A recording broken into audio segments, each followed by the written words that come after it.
بسم الله الرحمن الرحیم. سلام دی ورسې ټول وطنوالو ته. د وعدې مطابق د اودس صحي ګټو باره کې دا ویډیو ده. شروع کوو موږ د خپل لاندې جای مینځلو نه. د هغې ګټې څه شی دي؟ موږ چې کله غټ مواد خارجوو نو هغه مکمل نه پاکېږي که موږ یې په ټیشو پیپر یا په کاغذ تشناب باندې پاکو.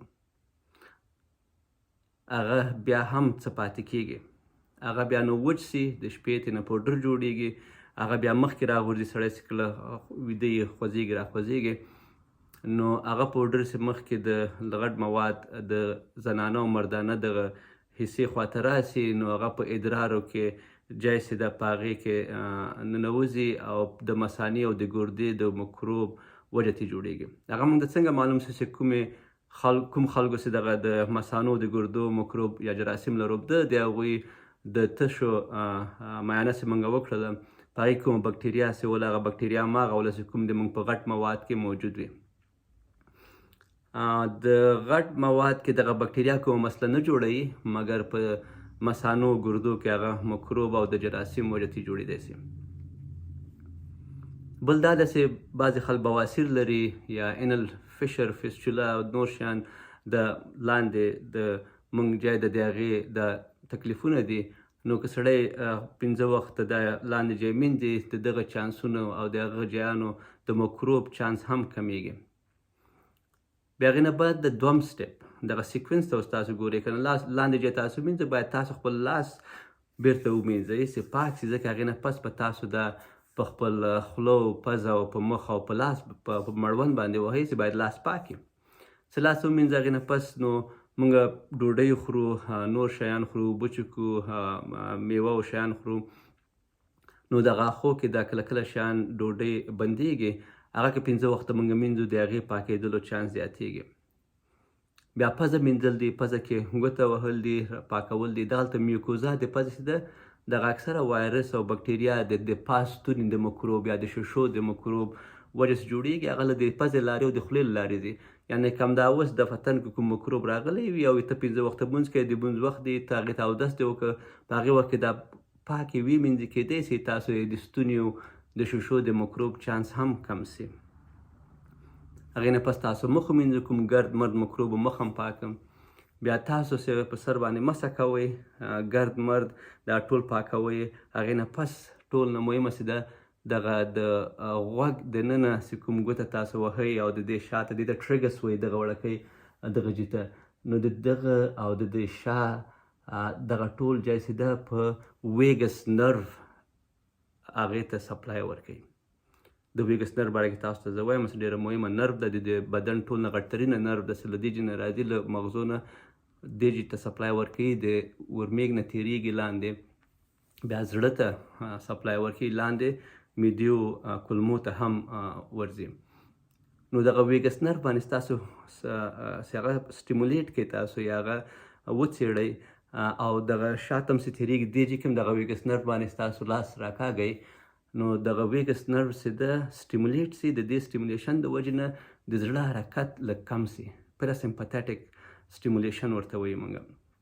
نو چې کله که تاسو پریشانه وئ وارخطا یې په هغې وخت کې د زړه حرکت لږ زیاتېږي، نو دغه د زړه حرکت چې کمیږي د سکون احساس کیږي. همدغسې پراسمپتیټک سټیمولیشن د ویګس نرو چې په غوږ کې او د ستوني باندې تاسو لاس وهئ د کولمو د معدې حرکت زیاتوي، برعکس د زړه چې هغه یې کموو.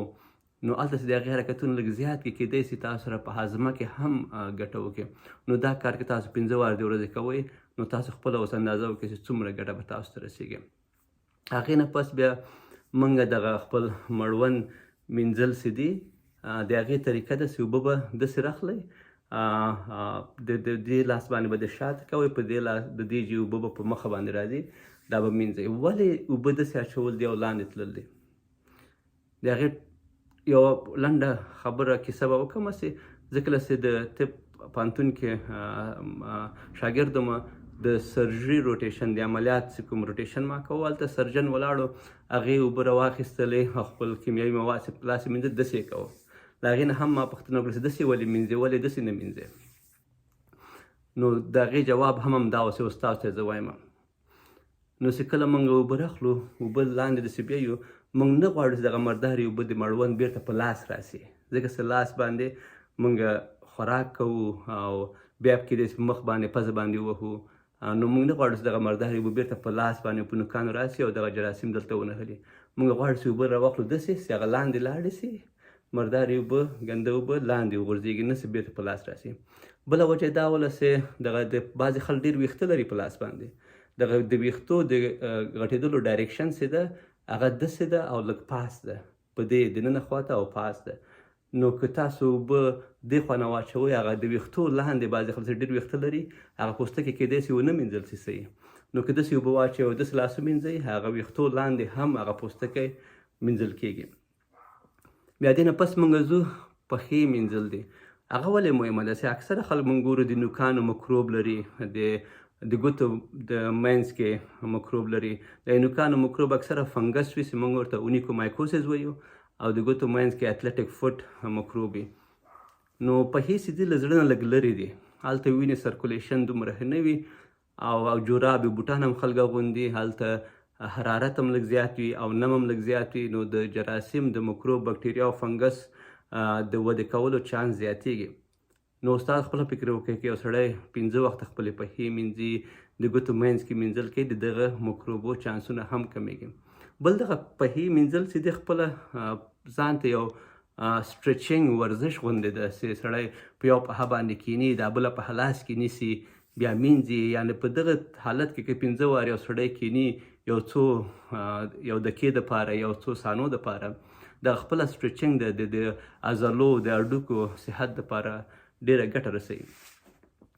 ویډیو لږ اوږده ده، کیدای شي خوښه سمې وي او نور ملګرو سره هم شریکه کړئ. مننه، خدای په امان.